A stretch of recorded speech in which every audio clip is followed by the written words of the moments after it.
യോബിന്റെ പുസ്തകം 11-ാം അധ്യായം 10-ാമത്തെ വാക്യം. അവൻ കടന്നു വന്ന് ബന്ധിക്കുകയും വിസ്താര സഭയെ കൂട്ടുകയും ചെയ്താൽ അവനെ തടുക്കുന്നത് ദൈവസഭയ്ക്കെതിരായി വ്യാപരിക്കുന്ന ദേശങ്ങളിലെ അന്ധകാര ശക്തികളെ യേശു കടന്നു വന്ന് ബന്ധിക്കുകയും ഈ ദൈവസഭയെ വിസ്താരമാക്കുകയും ചെയ്താൽ അതിനെ തടുക്കുന്നതാ.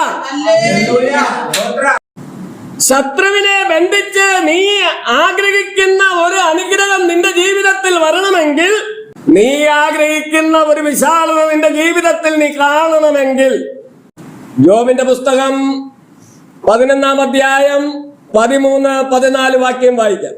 നീ നിന്റെ ഹൃദയത്തെ സ്ഥിരമാക്കി അവങ്കലേക്ക് കൈമലർത്തുമ്പോൾ നിന്റെ കയ്യിൽ ദ്രോഹമുണ്ടെങ്കിൽ അതിനെ അകറ്റുക. നീതികേട് നിന്റെ കൂടാരങ്ങളിൽ പാർപ്പിക്കരുത്. ഒന്ന്, ദൈവം നിന്റെ ജീവിതത്തിലേക്ക് കടന്നു വന്ന് ഒരു വിശാലതയും നീ ആഗ്രഹിക്കുന്ന വിടുതലും തരണമെങ്കിൽ നീ നിന്റെ ഹൃദയത്തെ ദൈവത്തിൽ സ്ഥിരമാക്കി അവങ്കലേക്ക് തന്നെ നോക്കണം. എന്താണെന്നറിയാമോ? മോശ കൈ ഉയർത്തിയപ്പോൾ ഇസ്രായേൽ ജയിച്ചു. നിനക്കൊരു ജയം വേണമെങ്കിൽ ദൈവസന്നിധിയിൽ നിന്റെ കരങ്ങളെ ഉയർത്തണം. ഉയർത്തപ്പെടുന്ന കരങ്ങളിലൂടെ ദൈവശക്തി വ്യാപരിപ്പിച്ച് ദൈവത്തിന്റെ പരിശുദ്ധാത്മാവ് നിന്നിലുള്ള സകല ബന്ധനങ്ങളെ നീക്കും. ദൈവസന്നിധിയിൽ നിന്ന് കൈമലർത്തുമ്പോൾ കയ്യിൽ കുഴപ്പമുണ്ടെങ്കിൽ, ശരീരത്തിൽ കുഴപ്പമുണ്ടെങ്കിൽ ദൈവപ്രവൃത്തി വെളിപ്പെടത്തില്ല. അടുത്ത യോബിന്റെ പുസ്തകം 12-ാം അധ്യായം 14-ാമത്തെ വാക്യം. നമ്മൾ ഇവിടെ ഒന്ന് ചിന്തിച്ച വാക്യമാണത്. അവൻ ഇടിച്ചു കളഞ്ഞാൽ ആർക്കും പണിതുകൂടാ.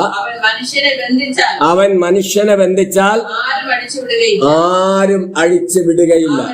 മതി.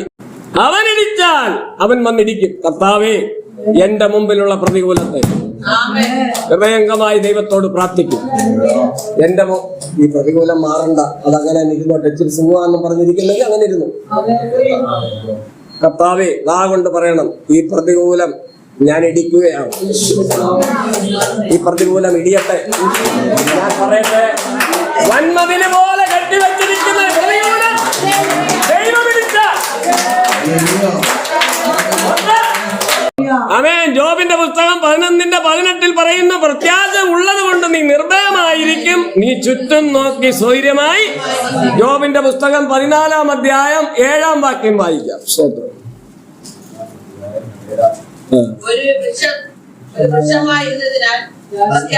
ഒരു വൃക്ഷമായിരുന്നാൽ പ്രത്യാശയുണ്ട്. അതിനെ വെട്ടിയാൽ പിന്നെയും പൊട്ടിക്കിളിർക്കും. അത് ഇളം കൊമ്പുകൾ വിടാതെ ഇരിക്കയില്ല. സ്തോത്രം.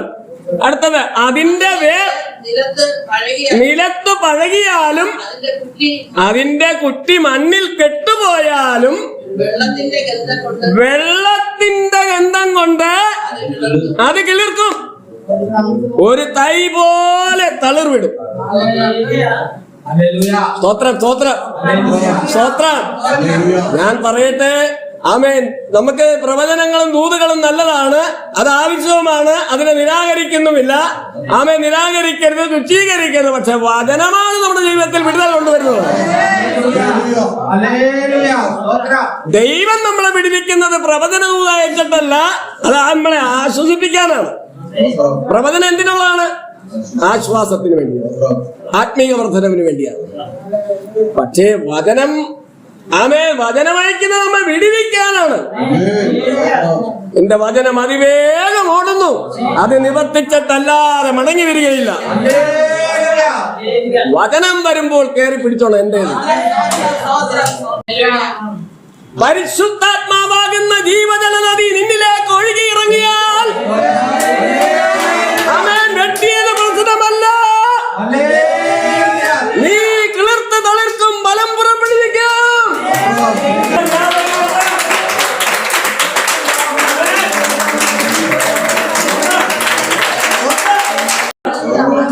യോബിന്റെ പുസ്തകം 11-ാം അധ്യായം 19-ാമത്തെ വാക്യം.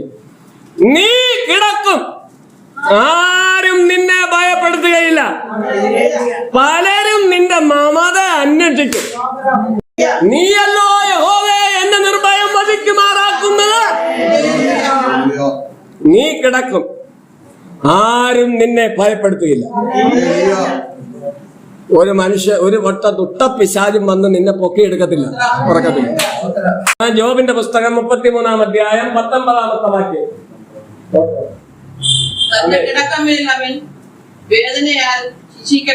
അവൻ തന്റെ കിടക്കമേൽ എഴുന്നേൽക്കാൻ കഴിയുന്നില്ല.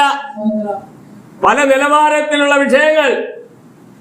തന്റെ കിടക്കമേൽ അവൻ വേദനയാൽ ശിക്ഷിക്കപ്പെടുന്നു, അവന്റെ അസ്ഥികളിൽ ഇടവിടാതെ പോരാട്ടമുണ്ട്. ഏതാണ് വാക്യം? ജോബിന്റെ പുസ്തകം 33-ാം അധ്യായം 19-ാമത്തെ വാക്യം. തന്റെ കിടക്കമേൽ അവൻ വേദനയാൽ ശിക്ഷിക്കപ്പെടുന്നു, അവന്റെ അസ്ഥികളിൽ ഇടവിടാതെ പോരാട്ടമുണ്ട്.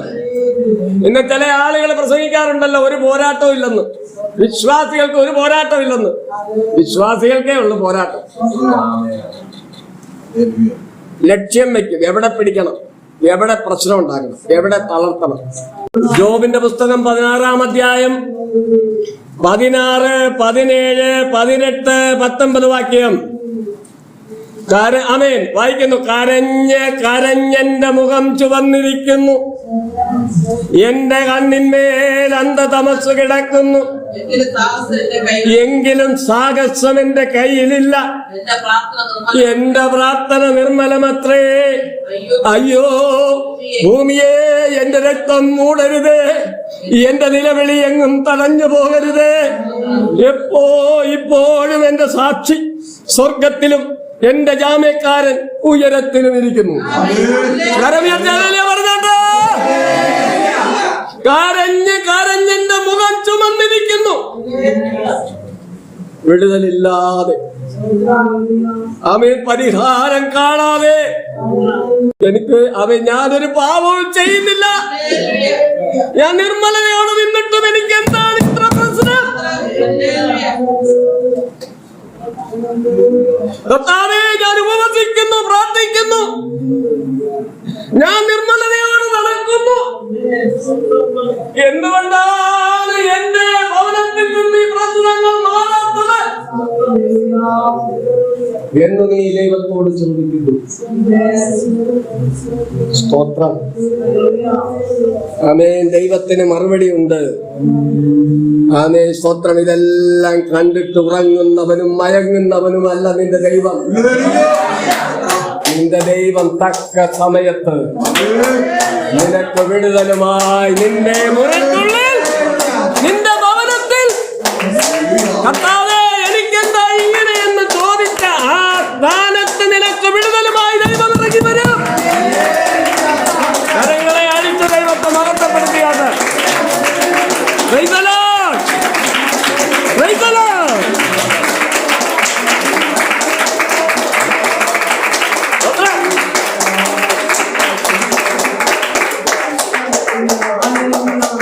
പറയുന്ന എന്റെ നിലവിളി എങ്ങും തടഞ്ഞു പോകരുത്.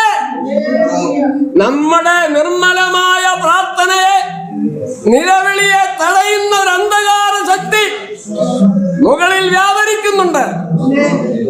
അത് തടയുവാൻ ഇടവരരുതെന്നാണ് പറയുന്നത്. ഭക്തനായ ദാനിയേൽ പ്രാർത്ഥിച്ചപ്പോൾ തന്റെ പ്രാർത്ഥനയെ തടയുവാൻ ആകാശമണ്ഡലത്തിലെ ബന്ധനങ്ങളെ കൊണ്ട്, ഞങ്ങളെ കൊണ്ട് വറ്റിച്ചു. പ്രവർത്തിക്കാൻ ഇരുന്നപ്പോഴേ നീ ചോദിച്ചതിന്റെ മറുപടി ദൈവം തന്നു. ആകാശമണ്ഡലത്തിലെ ശക്തികൾ അത് തടഞ്ഞു. എന്നാൽ ആമേൻ, ദൈവം തന്റെ ദൂതനെ ഊഴിപ്പിടിച്ച വാളുമായി അതിന്റെ മറുപടിക്ക് അയക്കുകയാണ്. ഞാൻ പറയട്ടെ, എന്റെ ദൈവം കാണിക്കുന്നു. മിന്നുന്ന തീ, രണ്ട് വശത്തും തീ കത്തുന്ന വാളായി ഇവിടെ നിൽക്കുന്നത്.